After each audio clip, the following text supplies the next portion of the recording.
Greetings, YouTube. I'm even wearing a gaming-related t-shirt today.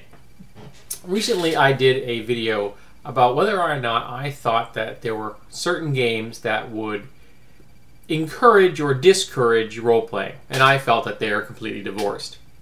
Now, in the aftermath of that video, a number of people have commented to me, both in video form and in text form, that they feel that there are some game mechanics which break immersion for them, which got me thinking about immersion. Now, in this video, I'm going to be using an example of a friend of mine. I've mentioned my friend Greg before. Greg is someone I've known since I was like 10 or 12. He is one of the best role players I have ever met in my entire life. It is thanks to him that I've had my greatest role-playing moment.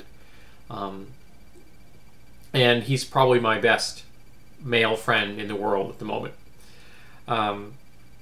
He played the character Niven 7 in the Overkill Gamma World campaign, which I've spoken about before here on this channel. Just do a search for Overkill and my channel, and you'll find the videos I talked about that particular campaign.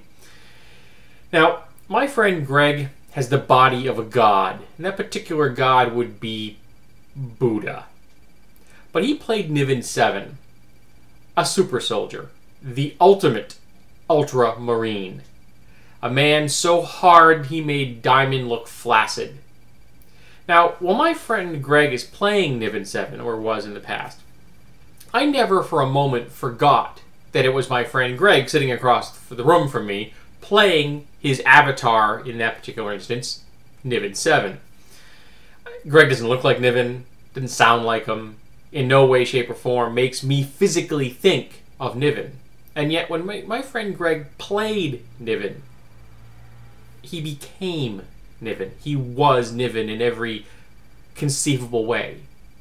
I had no difficulty completely buying into the concept that my friend Greg, Buddha-like that he is, was playing one of the baddest badasses that I've ever seen in a role-playing game. He made Baron von Badass look like a wimp. Alright? So, for me, the immersion was not broken by the incredible disparity between my friend and his character. Now, if that doesn't break my immersion, the game mechanics, the engine I'm using to run the campaign or the session I'm playing, is not going to break my immersion either. I do not think that mechanics break immersion.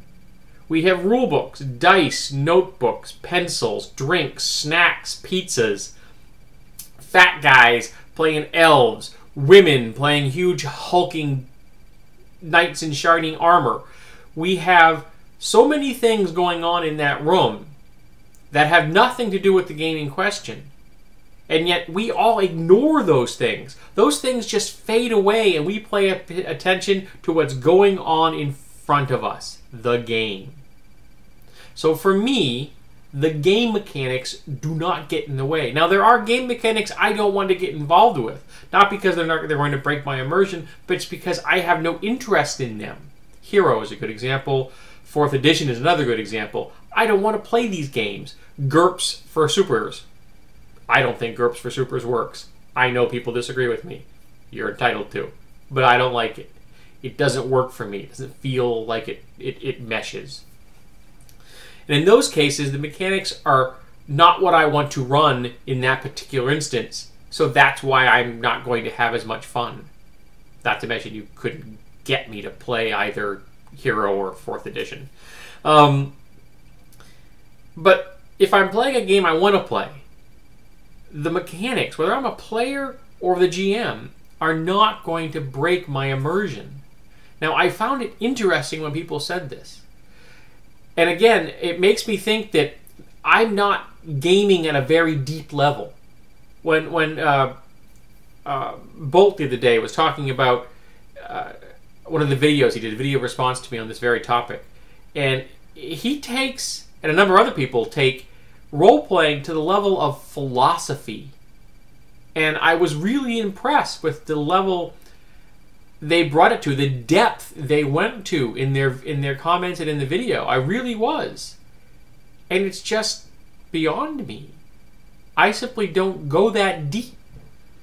So it really has made me question, am I missing out on something? Or am I just a bad role player? Because I don't go that deep. I don't take it to the level of philosophy. I mean, I'll nitpick rules with the best of them.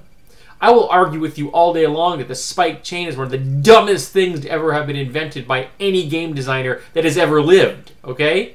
I will tell you that alignment languages are silly, okay, and why I think they're silly. But the game mechanics don't break my immersion. And I'm interested in hearing why they do for some people. How those mechanics get in the way of your immersing yourself in the setting, in the game, in the campaign that you're playing. I want to know, because I just don't grok it, and I'm not 100% sure why. And I hope my friend Greg does not mind that I used him as an example today.